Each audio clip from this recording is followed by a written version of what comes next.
श्रीमन्महागणाधिपतये नमः। लक्ष्मीनारायणाभ्यां नमः। इष्टदेवताभ्यो नमः। कुलदेवताभ्यो नमः। ग्रामदेवताभ्यो नमः। स्थानदेवताभ्यो नमः। वास्तुदेवताभ्यो नमः। सर्वेभ्यो देवेभ्यो नमः। सर्वेभ्यो ब्राह्मणेभ्यो नमः। ओम सिद्धिबुद्धिसहिताय श्रीमन्महागणाधिपतये नमः। भक्तजन, बाबा गोस्वामी तुलसीदास रचित श्री रामचरितमानस की एक एक पंक्ति अर्थात प्रत्येक चौपाई, दोहा, सोरठा, छंद, श्लोक के अर्थ सहित व्याख्या का श्रवण अमृतपान हम लोग कर रहे हैं। यह श्रृंखला आपकी बालकांड मंगलाचरण से प्रारंभ होकर और अभी तक बालकांड के 236 दोहे की प्रत्येक पंक्ति का अर्थ सहित व्याख्या का श्रवण रसपान हम लोगों ने किया। और यह श्रृंखला आपकी उत्तरकांड के अंतिम दोहे के अंतिम शब्द मानवाह तक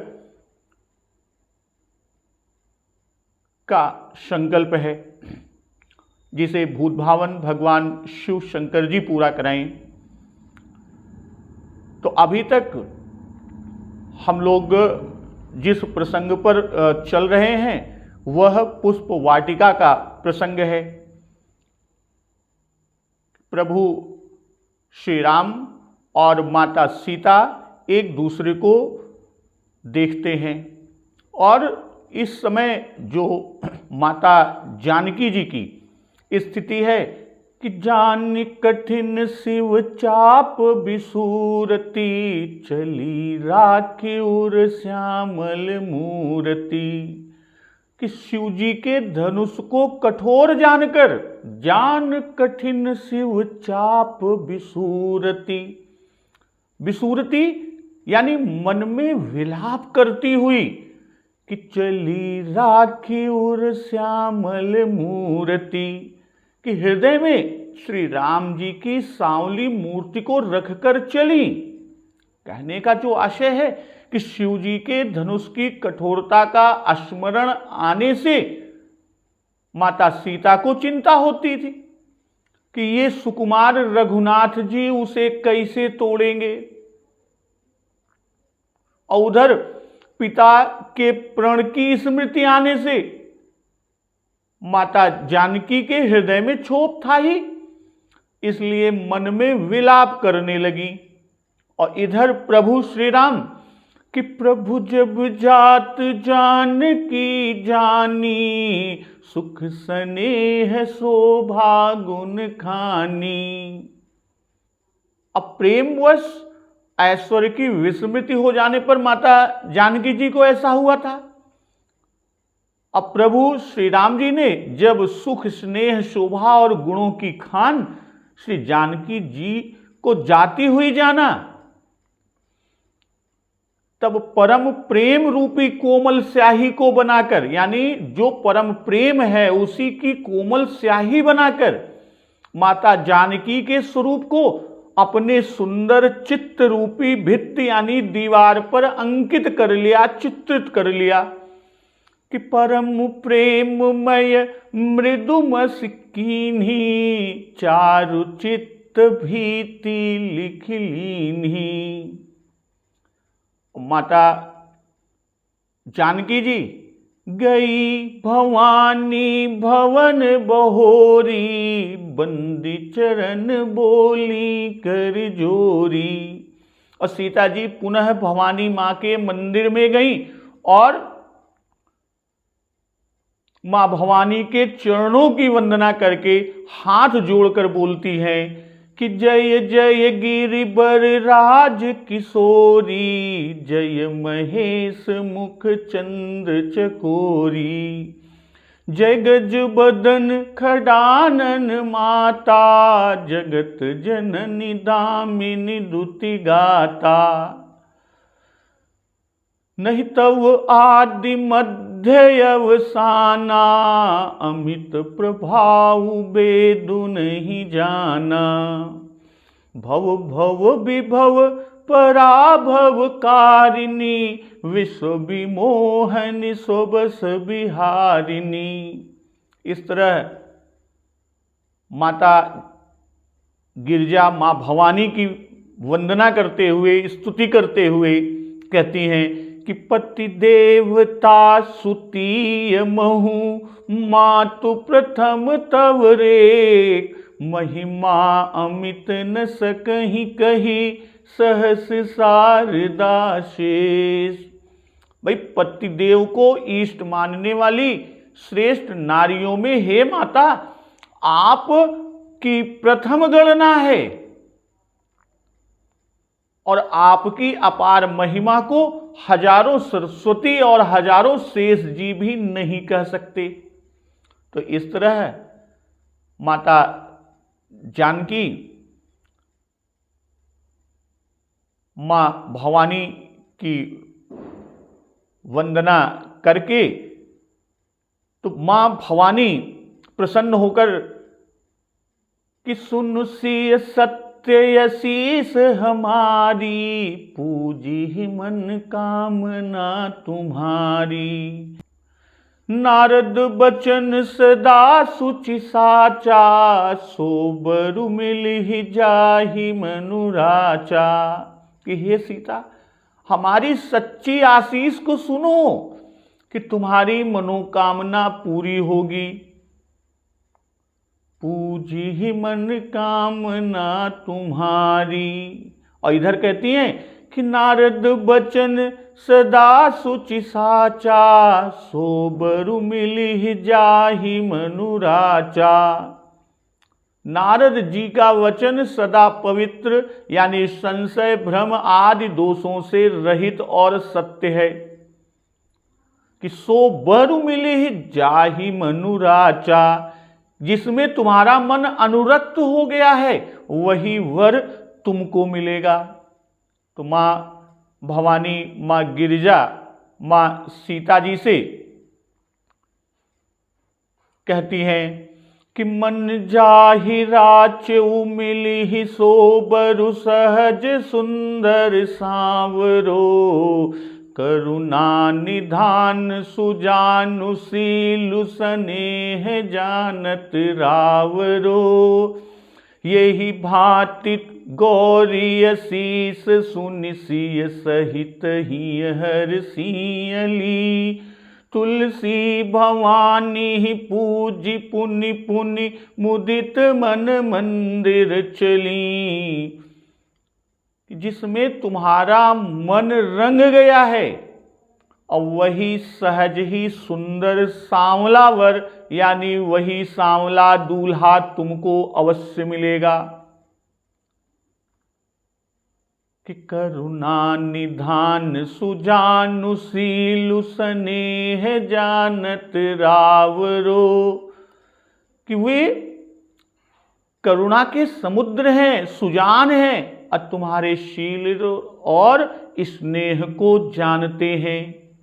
तो इस प्रकार गौरी मां की आशीष सुनकर सीता सहित सब सखियां प्रसन्न हुई। तुलसी भवानी पूजी, पुनि पुनि मुदित मन मंदिर चली। तुलसीदास जी कहते हैं कि बारंबार भवानी की पूजा कर प्रसन्न मन से माता सीता घर को चली। तो मां भवानी मां गौरी ने कहा कि मन जाहि राचउ मिलिहि, सोबरु सहज सुंदर सांवरो। करुणा निधान सुजानु सीलु, स्नेह जानत रावरो।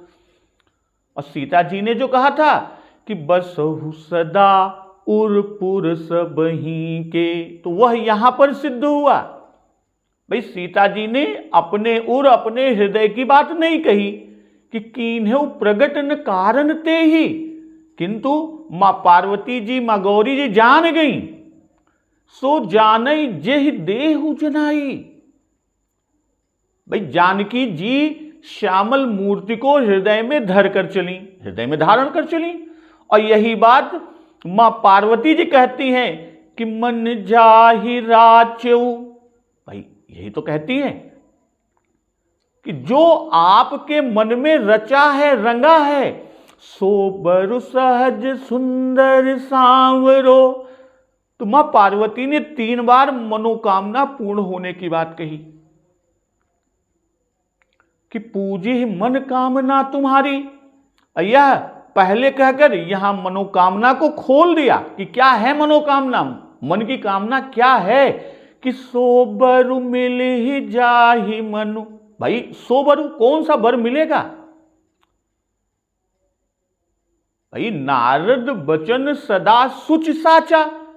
और उसके बाद कहती हैं कि सो बरु मिली जाहि मनु राचा, अर्थात वांछित वर मिलेगा। पर इससे यह नहीं ज्ञात हुआ कि वांछित वर है कौन, कौन है जो मन में बसा हुआ है, और उसे भी जानती हैं, अतः कहती भी हैं। इसलिए मां पार्वती कहती भी हैं कि बरु सहज सुंदर सांवरो, यानी सांवले वर की तुम्हारी कामना है, जिसे हृदय में रखी हो, अर्थात प्रभु श्री राम जी की मूर्ति, उनकी छवि। तो जानकी जी के संतोष के लिए 3 बार कहा कि पूर्व में अभिलाष तुम्हारा, सत्य सत्यपन सत्य हमारा। अब पुण्य पुण्य अस कही कृपा निधाना। भाई श्री सीता जी चरण पकड़े हुए प्रेम में बेसुध थी, इससे बार बार कहा। और आगे कि करुणा निधान सुजान सीलु स्नेहु जानत रावरो। तो करुणा निधान सुजान, कि करुणा निधान है, अतः तुम पर अवश्य करुणा करेंगे। जिस तरह किसी यही बिलो की तकऊ धनु कैसे, चितऊ गरुर लघु ब्याली जैसे। भाई सुजान है, इसलिए तुम्हारे शील और स्नेह को जानकर तुम्हें अपनी किंकरी करेंगे कि तुलसी सुशील स्नेहु लख निज किंकरी करी मानी भी। इधर कहते हैं करुणा निधान, और उधर क्या कहा था कि सहज सुंदर सांवरो, यानी सहज सुंदर से बाहरी अंगों की शोभा को कहा कि उनको आभूषण आदि श्रृंगार की आवश्यकता नहीं है।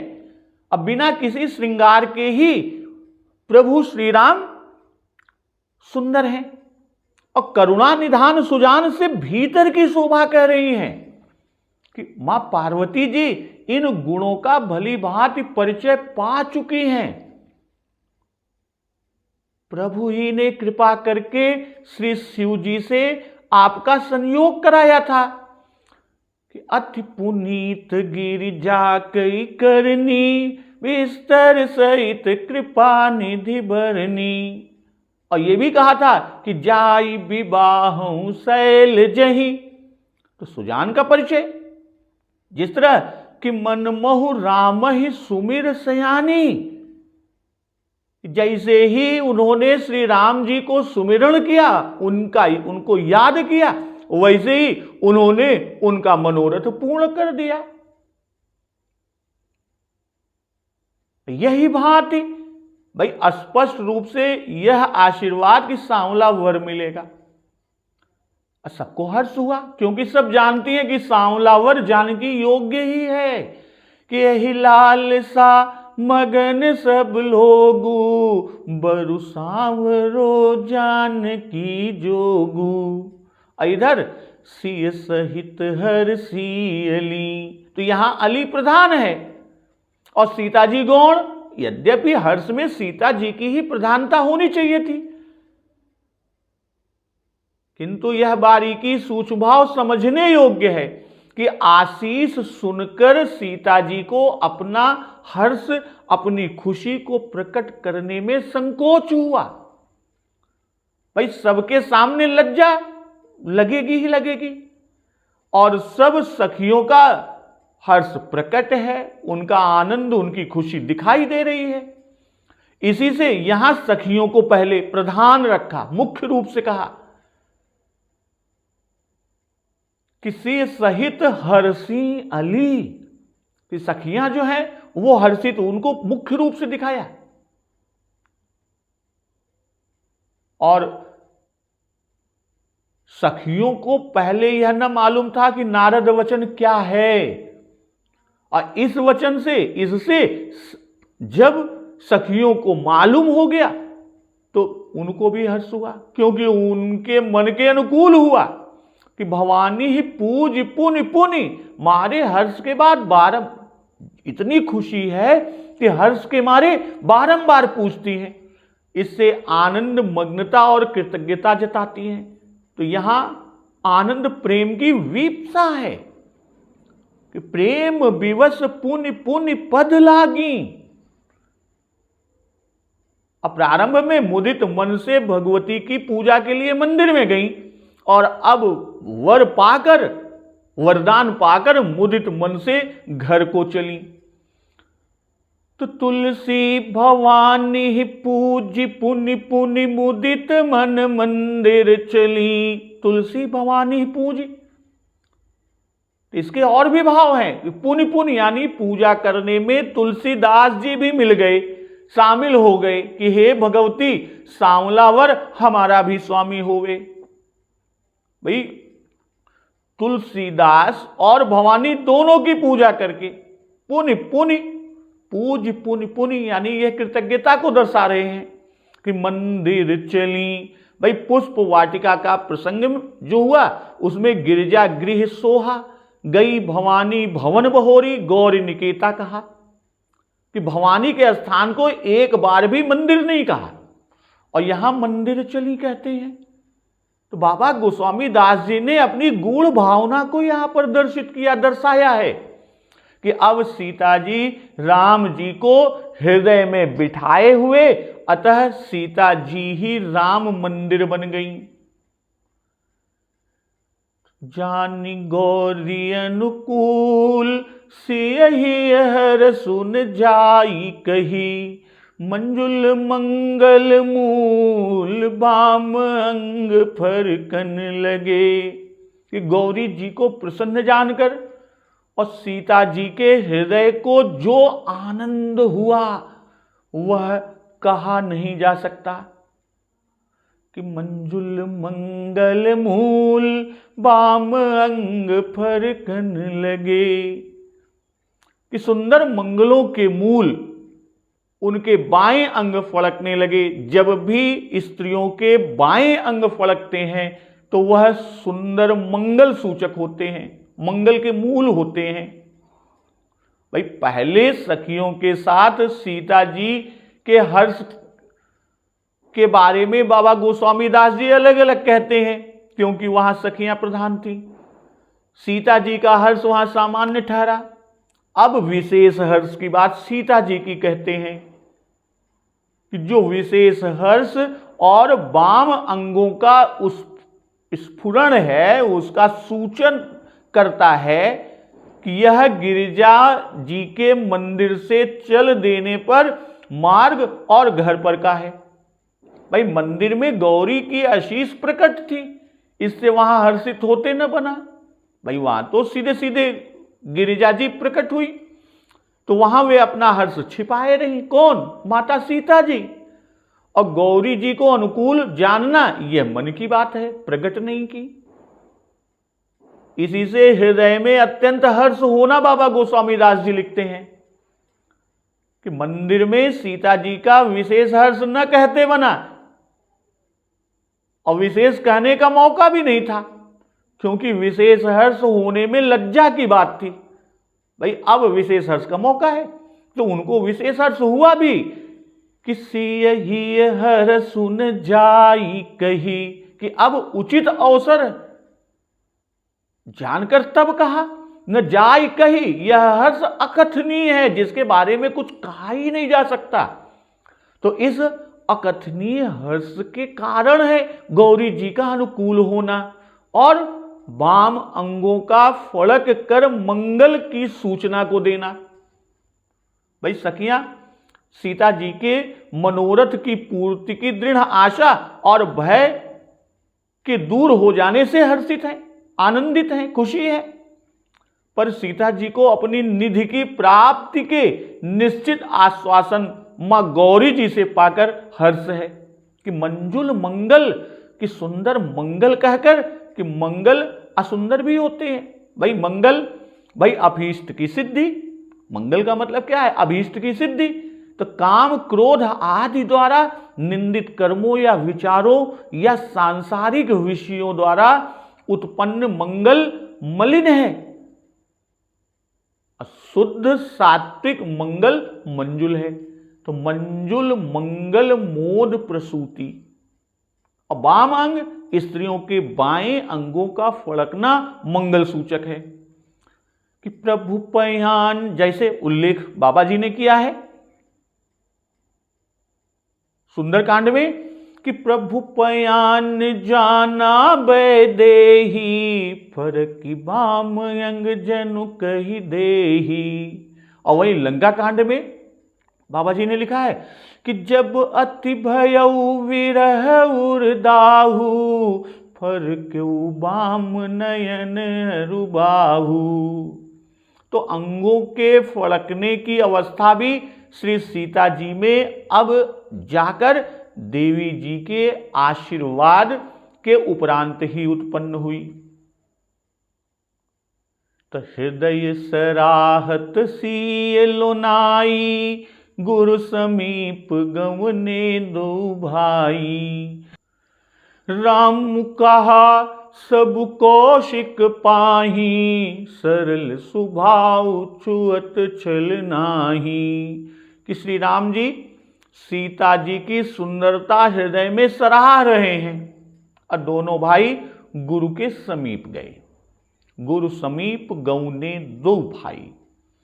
और राम कहा सब कौशिक पाही। और श्री राम जी ने सब कुछ श्री विश्वामित्र जी से कह दिया। क्यों? क्योंकि सरल स्वभाव छुअत छल नाही। कि प्रभु श्री राम जी का सरल स्वभाव है, अर्थात सीधा साधा निष्कपट निश्चल स्वभाव है। छल तो प्रभु श्री राम जी को छूता भी नहीं है। हृदय सराहत, भाई यहां पर कि हृदय सराहत सी लोनाई, गुरु समीप गौने दो भाई। भाई गौने दोनों भाइयों को, और सी लोनाई सराहने में केवल राम जी के अर्थ को यहां समझना चाहिए। भाई जहां से संबंध को छोड़ते हैं वहीं से फिर उठाते हैं। संबंध छोड़ा कहां? कि परम प्रेममय मृदु मस्कीन्ही, चारु चित्त भीति लिख लीन्ही। अपर हृदय सराहत बचन न आवा। इस पर तो प्रसंग छोड़ा नहीं। इसके पश्चात बहुत विचार किया कि लक्ष्मण जी से समयानुकूल कहा भी कि चारु चित्त भीति लिख लीनी। इसका संबंध यहां के हृदय सराहत सी लोनाई, इससे जोड़ देने। अगर इससे जोड़ें तो भाव कि जिन्होंने अपने चारु चित्त भीति, यानी अपनी चित्त रूपी दीवाल या भीत पर सीता जी की मूर्ति को चित्रित कर लिया, लिख लिया, अंकित कर लिया था, वे उस समय हृदय सराहत सी लोनाई और गुरु समीप गवने दो भाई।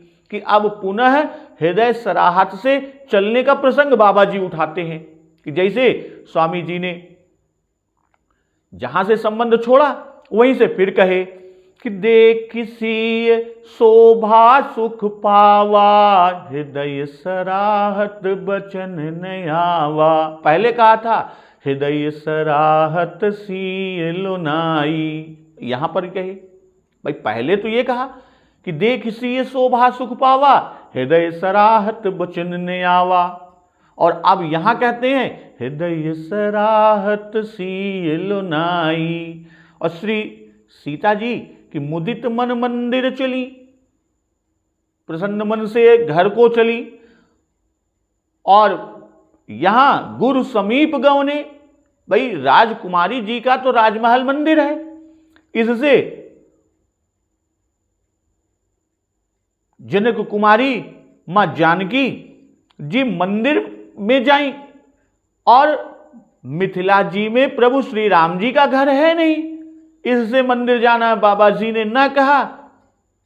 जैसे पहले कहा कि समय जान गुर आय सुपाई, लेन प्रसून चले दो भाई।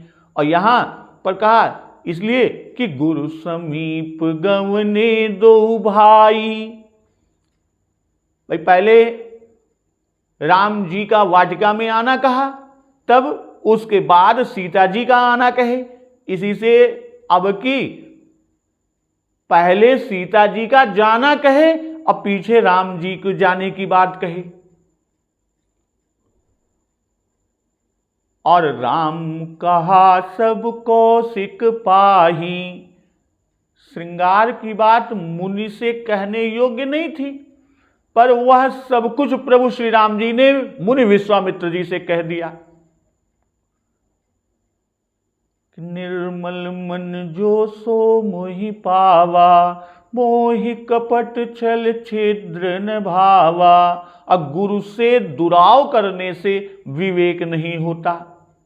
कि संत कहीं अस नीति प्रभु, श्रुति पुराण मुनि गाओ। होई न बिमल विवेक उर, गुर सन किए दुराव। भाई यदि सब न कहते तो कपट ठहरता, क्योंकि कहने योग्य न था। भाई छल के छूने का स्वरूप यह है कि काल आदि की प्रबलता से महात्माओं में जब किसी प्रकार का कपट व छल आ जाता है तो वे उसको विचार से त्याग कर देते हैं। कहने का जो आशय है कि औरों के हृदय में छल आ जाता है, अधर्म समझकर वे छल नहीं करते, पर राम जी में वह आता ही नहीं है। तो जहां छल का स्पर्श भी नहीं है तो वहां उसका त्याग कैसा। भाई नगर देखकर जब आए तब प्रणाम किए गुरु जी को कि सब भाई सब प्रेम विनीत यति, सकुच सहित दो भाई। गुरुपद पंकज नाई, सिर बैठे आय सुपाई। पुनः जब संध्या करके आए तब प्रणाम किए कि करि मुनि चरण सरोज प्रणामा, आय सुपाई कीन विश्रामा। किंतु फूल लेकर आए तब प्रणाम नहीं किए, क्योंकि यह शास्त्र की आज्ञा है कि फूल लिए हुए प्रणाम न करें, अन्यथा वे पुष्प आदि देवता के योग्य नहीं रह जाते। अगर आप पुष्प लेकर किसी को प्रणाम करते हैं तो फिर वह पुष्प देवता पर चढ़ाने योग्य नहीं रह जाता। और शास्त्र मर्यादा का पालन यहां दोनों ओर से बाबा जी दिखा रहे हैं। पूजा के प्रारंभ में फूल पहुंचे और दूसरे दोनों हाथों में अमनिया फूल थे, तो इन हालातों में आशीर्वाद देने का निषेध है कि पुष्प हस्ते वारि हस्ते, तैलाभ्यंगे जले स्थिते, आशीर नमः प्रकर्तारा उभौ नरक गामिनौ। तो इसी से फूल लिए हुए नमस्कार नहीं किया और न मुनि जी ने आशीर्वाद दिया। तो फूल लेकर जब पूजा कर चुके तब मुनि विश्वामित्र जी ने आशीर्वाद दिया कि सुमन पाई मुनि पूजा कीन्ही, पुण्य शीस दुह भाइन दीन्ही। सफल मनोरथ हो तुम्हारे, राम लखन सुनि भय सुखारे। करि भोजन मुनिबर विज्ञानी, लगे कहन कछु कथा पुरानी।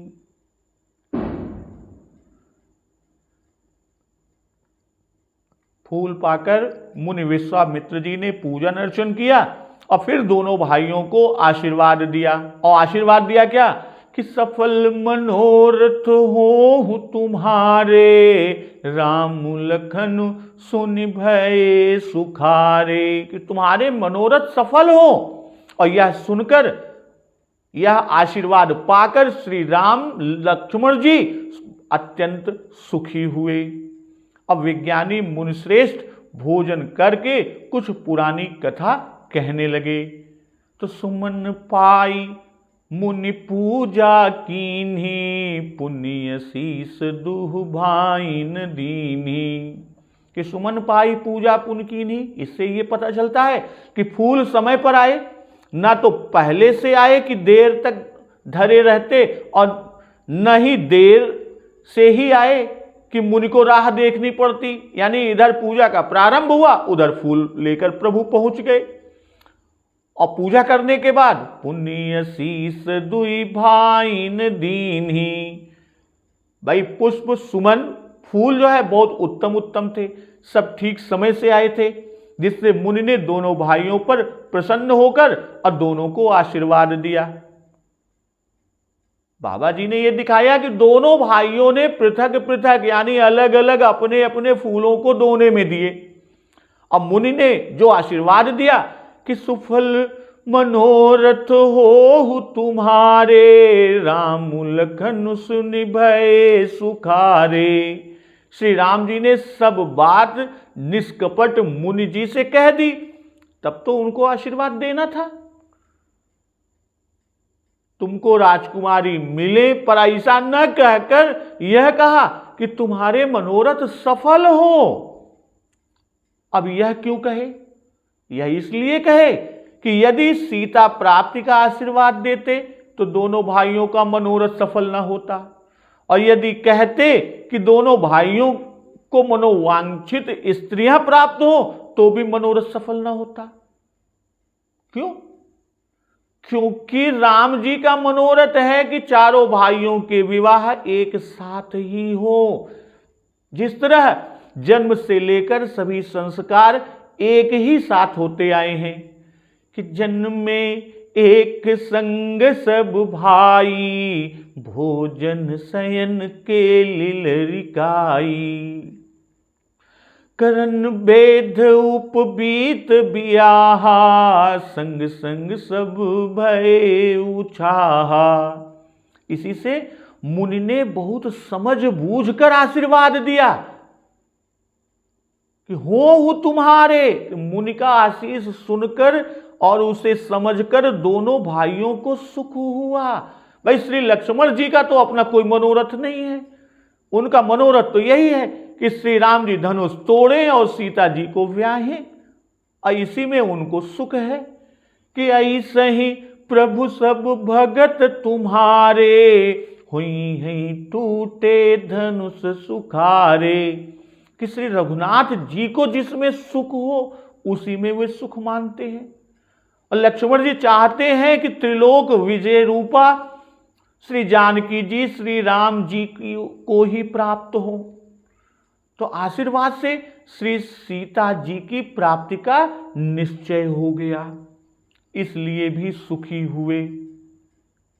भाई संध्या करने के बाद, पूजन के पश्चात या भोजन के पश्चात जो भी ब्राह्मणों के मुख से निकलता है वह सत्य होता है, इसलिए पूजन के बाद ही आशीर्वाद दिया। और कर भोजन मुनि बर विज्ञानी, लगे कहन कछु कथा पुरानी। भाई कल के भोजन में श्री राम जी प्रधान थे कि ऋषय संग रघुवंश मणि, करि भोजन विश्राम। इसी से भोजन करके वहां विश्राम करना कहते हैं, क्योंकि ये राजकुमार हैं। और आज के भोजन में मुनि प्रधान हैं, इसीलिए आज भोजन करके विश्राम करना बाबा जी नहीं लिखते। तो आज के भोजन में भोजन करके विश्राम नहीं करते, वे तो हजारों वर्ष खड़े रहने वाले हैं, तपस्वी हैं, कथा ही उनका विश्राम है।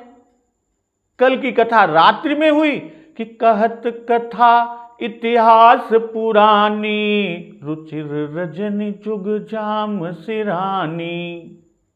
और आज की कथा दिन में हुई। अब कथा के मुख्य श्रोता श्री राम जी हैं कि भगति हेतु बहु कथा पुराना, कहे वे प्रजद्यपि प्रभु जाना। और श्री राम जी दूसरे समय नगर दर्शन के लिए चले गए थे, इसी से कथा में रात्रि हुई। आज कहीं गए नहीं, इसीलिए कथा दिन में हुई। तो तीसरे दिन भोजन का उल्लेख नहीं किया गया, बाबा जी ने नहीं किया। क्यों? क्योंकि उस दिन धनुष यज्ञ में गए। भाई 12 बजे धनुष टूटा, फिर परशुराम लक्ष्मण जी का संवाद हुआ और धनुष तोड़ने पर अब राम जी दामाद हो गए। पहले धनुष यज्ञ के पहले प्रभु श्री राम जनक जी के अतिथि थे। जब अब अतिथि थे तब तक अतिथि सेवा कही, और यज्ञ रक्षा के पश्चात कहा था कि तह पुण्य कछुक दिवस रघुराया, रहे कीन विप्रन परदाया। भगति हेतु बहु कथा पुराना, कहे विप्र यद्यपि प्रभु जाना। और यहां कथा का समय नहीं दिया कि सवेरे दोपहर को भोजन के पश्चात या फिर सायं संध्या के पश्चात। सायं संध्या के पश्चात तीनों कालों में आजकल कथा होती है कि ऋषय संग रघुवंश मणि, करि भोजन विश्राम। शरद ऋतु में दिन में सोना निषिद्ध है। चलकर आए हैं, थके हैं, इसलिए आज भोजन के पश्चात कथा दिन में नहीं हुई और नगर दर्शन और संध्या के पश्चात हुई। दूसरे दिन प्रातः नित्य क्रिया से निपटकर वाटिका से पुष्प आदि लाए, गुरु जी ने पूजा किया, आशीर्वाद दिया, तत्पश्चात भोजन हुआ। अब भोजन के पश्चात दिन में कथा हुई कि करि भोजन मुनि बर विज्ञानी, लगे कहन कछु कथा पुरानी। तो विगत दिवस मुनि आय सुपाई, संध्या करन चले दो भाई। प्राची दिश शशि उयऊ सुहावा, सिय मुख सरिस देखी सुख पावा। बहुर विचारु कीन मन माही, सिय बदन समहिम कर नाही। कि दिन बीत जाने पर मुनि की आज्ञा पाकर दोनों भाई संध्या करने के लिए चले। प्राची दिश शशि उयऊ सुहावा, पूर्व दिशा में सुंदर चंद्रमा उदित हुआ। सिय मुख सरिस देखि सुख पावा, कि सीता जी के मुख के समान देखकर प्रभु श्री राम जी ने सुख पाया। अब बहुर विचारु कीन मन माही, फिर मन में विचार किया तो यह ठहरा, यह पाया कि सिय बदन समहिम कर नाही, कि चंद्रमा सीता जी के मुख के समान नहीं है। तो विगत दिवस मुनि आय सुपाई, विगत दिवस की कथा दोपहर हुई, दो पहरों में हुई। भोजन करके बैठे, कथा में संध्या हो गई। इसी तरह कल संध्या के बैठे आधी रात तक कथा हुई थी कि रुचिर रजनी जुग जाम सिरानी। तो सब अत्यंत आसन दृढ़ हैं कथा के समय कि मुनि आय सुपाई, कि कथा में प्रेम, दृढ़ आसन और कथा का बढ़िया होना सूचित किया। यानी इतनी बढ़िया कथा चल रही थी कि कोई टस से मस नहीं हुआ, कि किसी को उठने की इच्छा ही नहीं हुई। जब मुनि ने स्वयं आज्ञा दी तब उठे, और उठे संध्या करन चले दो भाई, कि बाहर जलाशय के निकट संध्या करने गए। और यही विधि है कि सायं संध्या बहिर जले, और चले दो भाई, कि जहां जाते हैं दोनों भाई साथ साथ जाते हैं और किसी तीसरे को संग नहीं लेते। अप्राची दिशि शशि उयऊ सुहावा, सिय मुख सरिस देख सुख पावा। भाई शरद की पूर्णिमा थी। अब विगत दिवस सूर्यास्त पर संध्या करने चले और प्राची दिशि में चंद्रोदय, पूरब दिशा में चंद्रमा जी उदय हुए और पूर्णिमा का चंद्रमा संध्या के समय उदय होता है। तो यहां सीता जी के मुख की उपमा दी, इससे भी निश्चय हुआ कि शरद चंद्र है और सुहावा है। सीता जी का मुख सुहावना है और चंद्रमा उसका उपमान है, इसलिए चंद्रमा को सुहावा कह रहे हैं बाबा गोस्वामी दास जी कि प्राची दिशि शशि उयऊ, कि पूर्व दिशा में संध्या वंदन करने चले, इसी से सामने ही चंद्रमा देखने में आया। अब विगत दिवस और उधर चंद्रोदय दोनों साथ हुए। भाई श्री सीता जी के मुख को देखकर सुख पाया था, वैसे ही चंद्रमा से भी सुख पाया। जैसे किशोरी जी की शोभा को देखकर हृदय में सराहना की थी, ठीक उसी तरह यहां भी हृदय में सराहना को समझने। पहले लक्ष्मण जी को संबोधन करके बातें की थी कि कहत लखन सन राम हृदय गुनी, वे कुछ न बोले थे, वैसे यहां पर भी आप समझ लीजिए कि संध्या का समय। तो अब यहां पर कि संध्या का समय क्या है, तो जान लेने पर कि संध्या का समय क्या है, चौपाई का और यथार्थ भाव स्पष्ट हो जाता है कि संध्या के विषय में प्रामाणिक श्लोक उद्धृत किए जाते हैं कि संध्या का समय क्या है, कब करनी चाहिए, क्यों करनी चाहिए और न करने का परिणाम क्या है। तो सायं संध्या का है यह प्रसंग।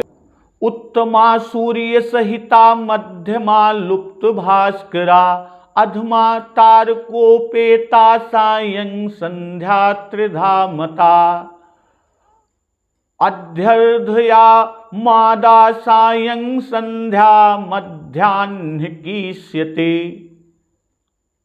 ये धर्म सिंधु संध्याकाल प्रकरण में इसमें बताया गया कि उत्तम संध्या सायं संध्या है, यानी उत्तम सायं संध्या वह है जो सूर्य रहते ही की जाए। सूर्यास्त के पूर्व 3 घड़ी तक उत्तम माना जाता है और सूर्य रहित संध्या मध्यम है और तारागण निकलने पर जो की जाती है संध्या वह अधम संध्या है। यह निश्चय है कि ब्रह्मर्षि उत्तम ही संध्या करते कराते होंगे। तो जब दोनों भाइयों ने संध्या की उस समय सूर्य थे, तो प्रभु संध्या के लिए निकले कि सूर्य और नक्षत्र रहित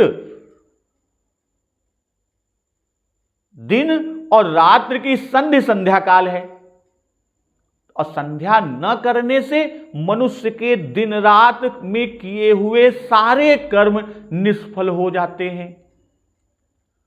अस्सीय मुख सरिस समता पाव किमि चंदु बाप रो रंग। सीता जी के मुख की स्मृति हुई, इससे यहां पर स्मृति अलंकार भी है। और सुख पावा कि जानकी जी का मुख देखकर सुख पाया था कि अस कही फिर चितएते ही ओरा, सिय मुख शशि भय नयन चकोरा। और देख सिय शोभा सुख पावा, और चंद्रमा सिय मुख सरिस है, इसी से चंद्रमा को देखकर सुख पाया। और फिर बहुर विचारु कीन्ह मन माही कि चंद्रमा की सुंदरता देखने में सीता के मुख के सदृश है, पर गुण अवगुण विचार करने पर सदृश नहीं है। एकाएक तो चंद्र उनके मुख के समान ही प्रतीत हुआ, पर विचार करने पर राय पलट गई। भाई वियोग के कारण दुख था, इसी से सीता जी के मुख सरिस देख प्रभु श्री राम जी को सुख हुआ। जन्म सिंधु पुनि बंधु विषु दिन मलिन सकलंक, सिय मुख समता पाव किमि चंदु बापुरो रंग। कि समुद्र में तो उसका जन्म, फिर विष उसका भाई, और दिन में प्रकाशहीन रहता है। और कलंकी है कौन? चंद्रमा। तो बेचारा दरिद्र चंद्रमा सीता जी के मुख की समता कैसे पा सकता है? तो भक्तजन, अब यहां पर प्रभु श्री राम जी ने संध्या के समय चंद्रमा को देखकर सिय मुख सरिस माना और सुख पाया, किंतु जब विचार किया तो चंद्रमा को सिय मुख के सरिस समान नहीं पाया। तो वह क्यों, किस कारण से? इसका अमृत रसपान हम लोग अगले दिवस की कथा में करेंगे। तो एक बार जोर से बोलिए, सियावर रामचंद्र की जय, पवन सुत हनुमान की जय, जगत जननी मां जगदम्बा की जय, गुरुदेव भगवान की जय, उमापति महादेव की जय। जय श्री राम।